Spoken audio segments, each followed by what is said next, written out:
Tonight on To The Point, Tracy's massive medical warehouse destroyed. Within 40 minutes, the building was fully consumed with fire. Tonight, questions growing. The fire is going to grow. It's going to grow exponentially, especially with what products are inside. What happened to the water supply and the new warnings for residents nearby?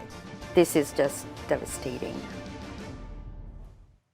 Good evening. As always, thank you so much for joining us on To The Point. I'm Alex Bell. The warehouse destroyed was owned by Medline. It stretched 1 million square feet and employed nearly 1,000 people. Officials describe it as a skyscraper laid on its side. The fire started in the warehouse's roof around 1 in the afternoon on Thursday. This is near Promontory Parkway and Hanson Road, just south of the 205.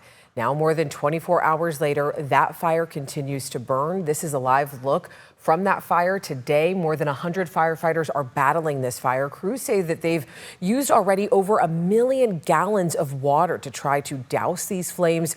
Fire crews now say the warehouse was loaded with medical supplies and robots that were powered by lithium-ion batteries. Tonight, people are being told to stay indoors when possible, close their windows, their doors, and of course, use indoor air filtration to help keep that indoor air as clean as possible. Now, we do have team coverage tonight. ABC 10's Jeannie Nguyen is in Tracy, hearing from neighbors. Becca Habegger is looking into water supply issues and the warehouse's fire suppression system. But we start tonight with Garshpal Sangha outside the warehouse. Garshpal, you just got an update from fire crews, from what I understand.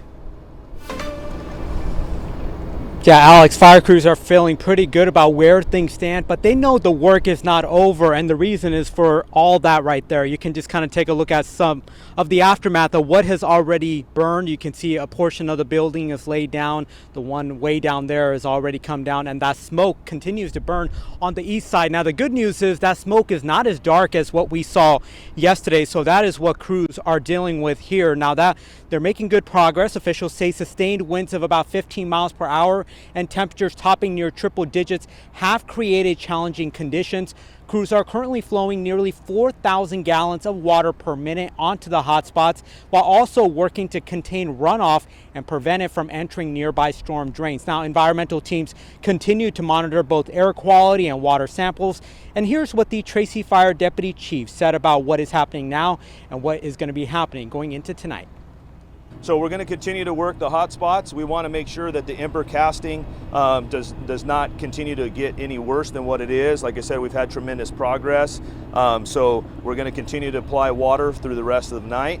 I'm glad to say that all 3 of the other locations that were on fire, the FedEx facility that's adjoining or adjacent to the Medline facility, that fire is 100% under control and fully contained and extinguished, as well as the 2 grass fires, the one at the airport and the one on Lammers Road.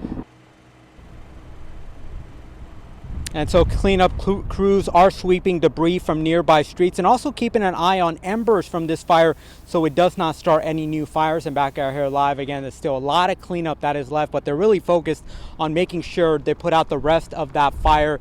Again, the smoke looking a lot better than it did, so they're encouraged by where things stand. They're encouraged by the winds, even though the winds here picked up over the past minute, but they're encouraged by where things stand, and they're just hoping to continue this progress that they're on. Reporting live from Tracy, Garshpal Sangha, ABC 10. All right, Garshpal, thank you so much for that update. And this Medline warehouse is considered the main distribution center for all medical supplies for many hospitals in the area. UC Davis Health tells ABC 10 employees are being asked to be careful with supplies until the full impact of this fire is understood. Sutter Health tells ABC 10, quote, like other health systems, we are closely monitoring the situation at the Medline distribution center in Tracy. At this time, we do not anticipate broad impacts. Our supply chain teams have contingency plans in place to maintain access to critical supplies. Medline says that products supported by the Tracy facility have been reassigned to other facilities. Meanwhile, at least 6 semi-trucks filled with medical supplies were able to drive away from the facility to ensure critical medical supplies can be distributed.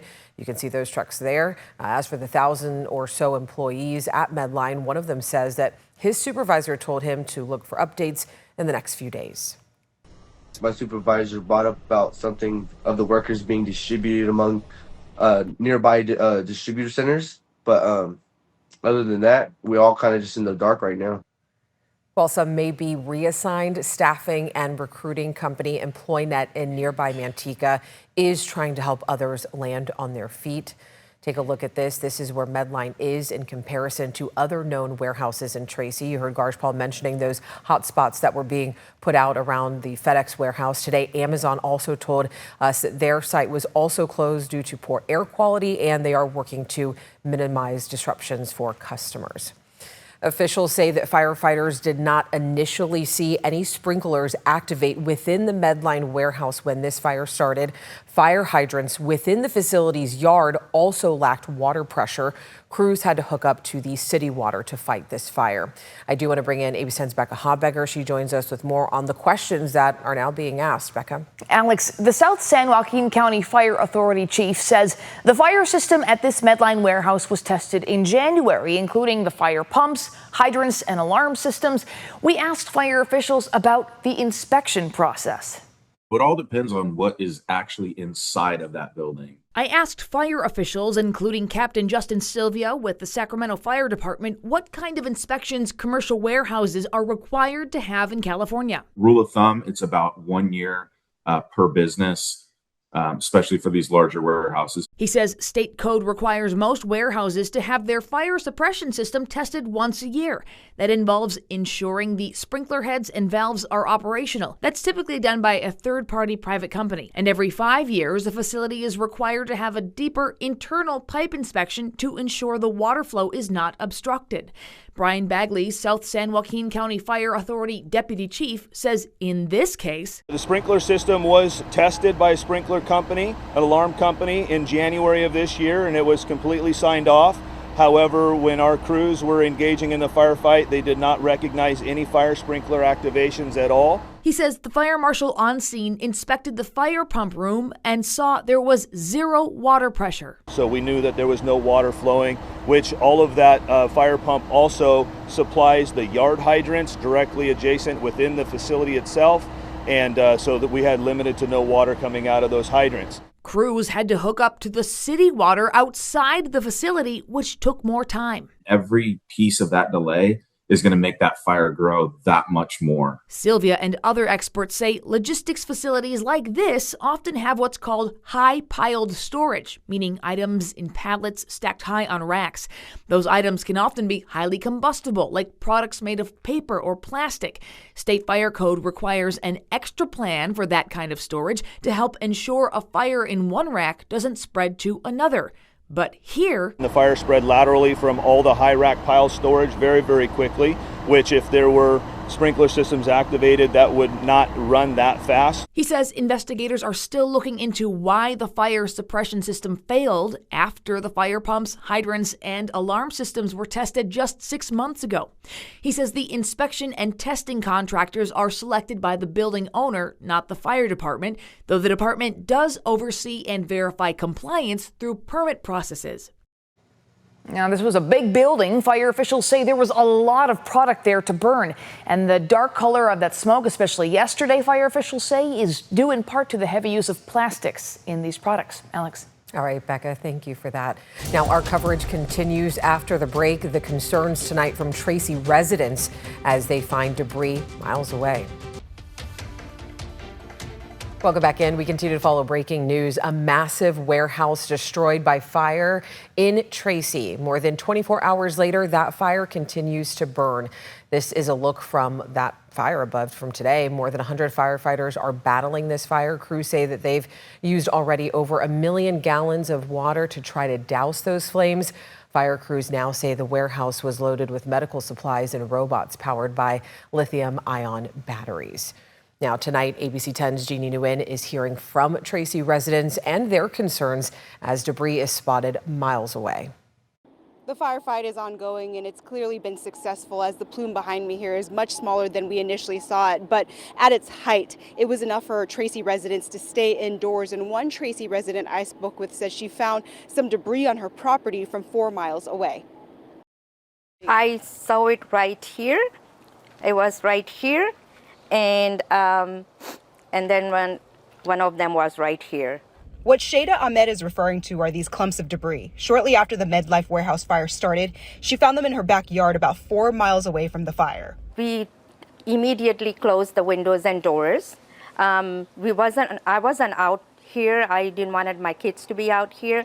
Ahmed has lived in this Tracy home for 7 years, and she's never seen a fire this massive so close. I was sitting down and I felt like it was like heavy cloud covering the sun, and so I asked my daughter, I says, hey, is it a fire somewhere? Ahmed says 4 of her family members work at the Medline warehouse, and some were at work when the fire started. They heard some popping sounds inside the building. All her family members are safe and unharmed, but she says there were safety concerns amongst employees. According to the Occupational Safety and Health Administration, Medline had 8 complaints starting from September 2022, with the most recent on June 8th. It's unclear what those complaints are specifically. ABC 10 did reach out to Medline to ask specifically what those complaints are. While Ahmed and her family are safe, she can't help but reflect on what a massive loss this is for her community. This is just devastating.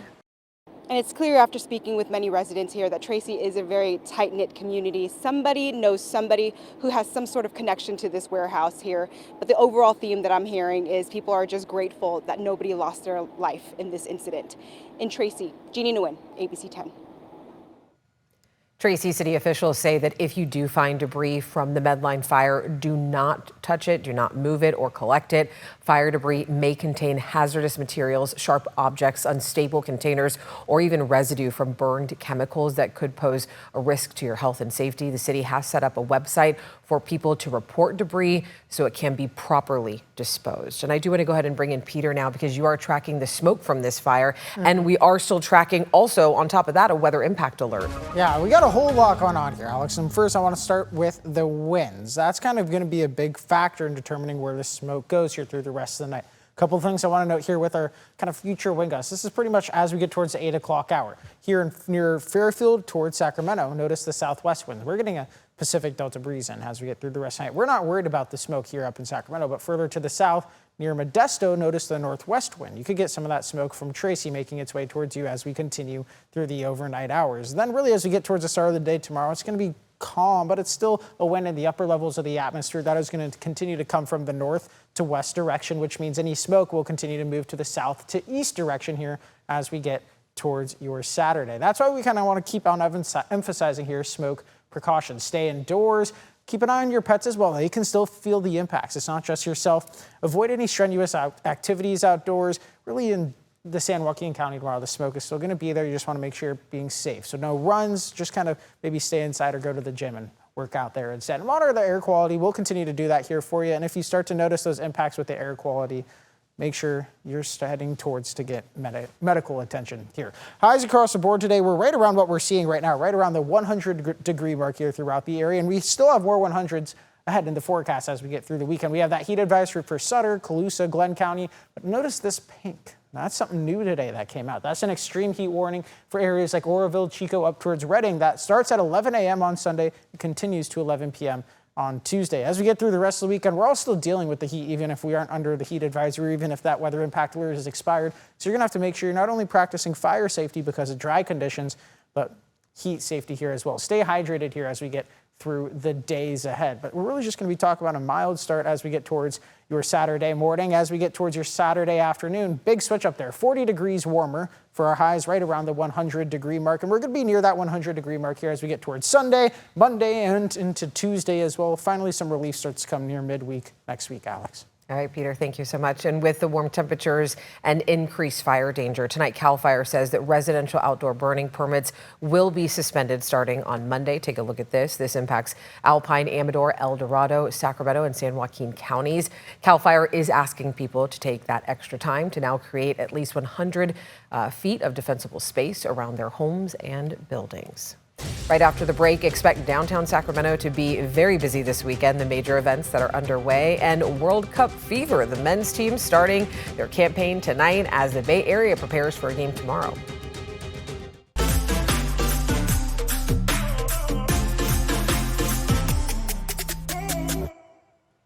Tonight, there is World Cup fever across North America. Right now, the U.S. men's national team is kicking off its campaign in a game against Uruguay. They are playing in Inglewood near Los Angeles. The competition officially got underway in Mexico City yesterday with Team Mexico beating South Africa 2-0. Some 1,800 miles away in California, tens of thousands of fans joined watch parties. Tonight, tickets to the U.S.-Paraguay match start at over $1,000. FIFA's president is defending its ticket policies.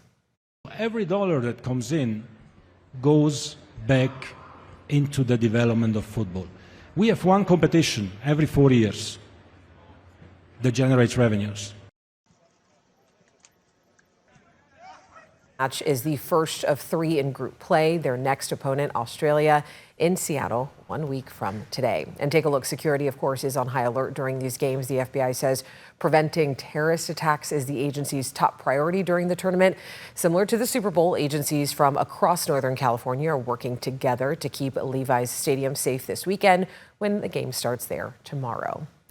And if you are making plans this weekend, crowds will be gathering in downtown Sacramento for graduations, and it is Pride weekend. Setup is already underway today on the Capitol Mall. Sacramento Pride features vendors and 3 stages of live music and performances. The festival is Saturday from 1 to 7 p.m., and then on Sunday it's from noon to 5. The annual Pride March is Sunday, starting at 11. And this year, Sacramento Pride has named Alan Prasad as one of its 2026 Grand Marshals. He died in Sacramento back in December in a suspected hate crime. His daughter and other family members, they do plan to join the Pride March to accept the recognition on his behalf. We are back right after this break.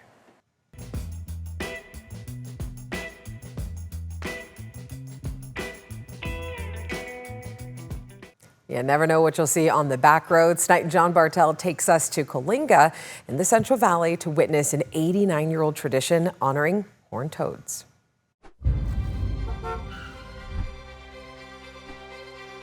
Every May, the oil-producing town of Coalinga gathers for an annual sporting event like no other. An event steeped in tradition and powered by reptiles. 1, 2, 10,000 pesos, go! This is the annual Horned Toad Derby. What is a horned toad? So a horned toad is a lizard. It's about 6 to 8 inches long. It flails itself out so it's real wide, but it has horns all over its body. The horned toad is native to the hills surrounding Coalinga, and locals love the little critters so much they made them their high school mascot. Fight for alma mater, the orange and the black. We send you for the bacon. Be sure to bring it back. Toads. 1, 2, 3, 5,000, go! Oh, here we go. Here we go. Yes. Maybe I see some. Now, I gotta admit, this may be the only race where the starting line gets more action than the finish line. There we go, yeah. It's sort of a race of delayed anticipation. Not a lot's happening, huh? Well, Magenta was the first to move. Quite a bit, maybe half a foot. Here we go. No movement. Excellent. We're just waiting for something So we to got happen. to fail safe with it. When released from the center circle, it often takes several minutes for the lizards to crawl to the end outside of the circle. I have to admit, it's not the most exciting race. Not always, no. The first official derby started in 1933, although legend has it, roots of the horned toad racing began as a bit of a drinking game. A lot of the drinkers, a lot of drinking. The guys wanted something to do when they got drunk, so they started wanting to race something. 1, 2, 10,000 pesos, go! Decades ago, many racers simply caught the horned toads in their backyard. Today, that's no longer possible. Not on the valley floor so much anymore. They've been pushed out a lot by farming, development. For the last 40 years, Kathy Seitz has been responsible for finding the Derby's star athletes, which rely on a diet of acid-filled harvester ants for survival. They have the formic acid, and that's the building block of the horned toad's health is the formic acid in those harvester ants. They're the only animal that really eats them, huh? Yes. What started generations ago as a questionable drinking game has become one of California's most unique hometown traditions, a celebration that helped put Coalinga and the horned toad on the map. From the Horned Toad races in Coalinga, I'm John Bartel. Hope to see you on the back roads. And to find more Bartel's Backroads destinations, make sure you check out our free ABC 10 app. They are under the shows tab. Just scroll down to Travel Bartel's Backroads. And again, that app is completely free to download to your TV. As always, thank you so much for watching, for always inviting us into your home. If you have something that you think we should be looking into, you can always reach out to me and the team. Just email us at tothepoint@abc10.com. And To The Point does not end here. To watch stories that are featured on our show, you can always download our app. I hope you have a great night. Stay safe, stay hydrated this weekend. We know it's going to be a warm one. We'll see you on Monday.